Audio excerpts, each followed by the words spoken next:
Have you ever been on a flight that suddenly hits terrible turbulence? The plane drops, your stomach drops, and what is the very first thing you do? You look at the flight attendant, you scan their face to see if they are terrified. If they are just walking down the aisle, handing out pretzel, you take a breath, you decide you are not going to die today. Welcome to the setup.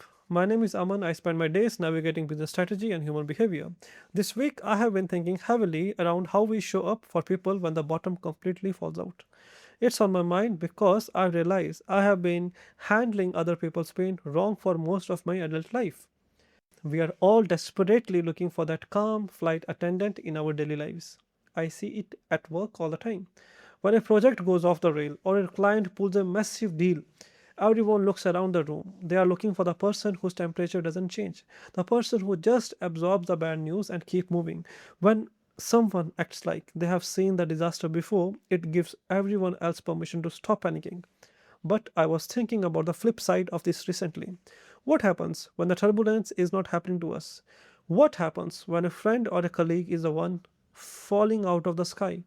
Maybe they just lost their job. Maybe they lost a parent. I thought about the text message I always send in those moments. You probably send the exact same one.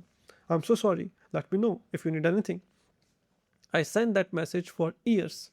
I thought I was being supportive friend, but a while ago it hit me how incredibly lazy that phrase is. When you tell someone in the middle of a crisis to let you know if they need anything, you are not actually helping them. You are giving them a chore.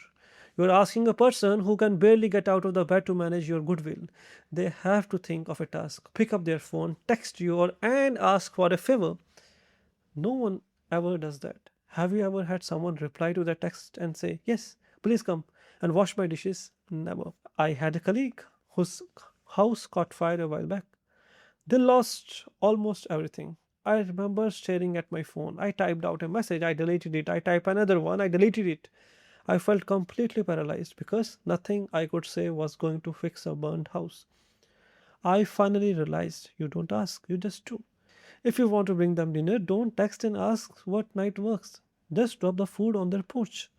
If you want to help, show up and do their laundry, mow the lawn.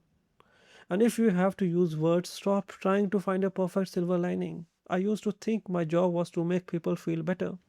I would say things like, at least they are in a better place, or everything happens for a reason.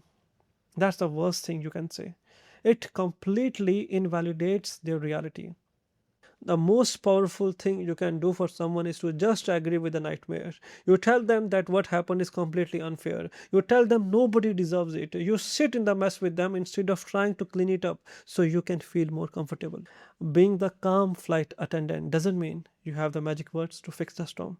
It just means you are willing to sit in the dark with someone until the turbulence stops. Thanks for spending few minutes with me today. If you want to read more of my thoughts on the messy parts of work and life, come subscribe to my Substack. The link is right there in the show notes. Have a good week and go do something kind for someone without asking them for permission first.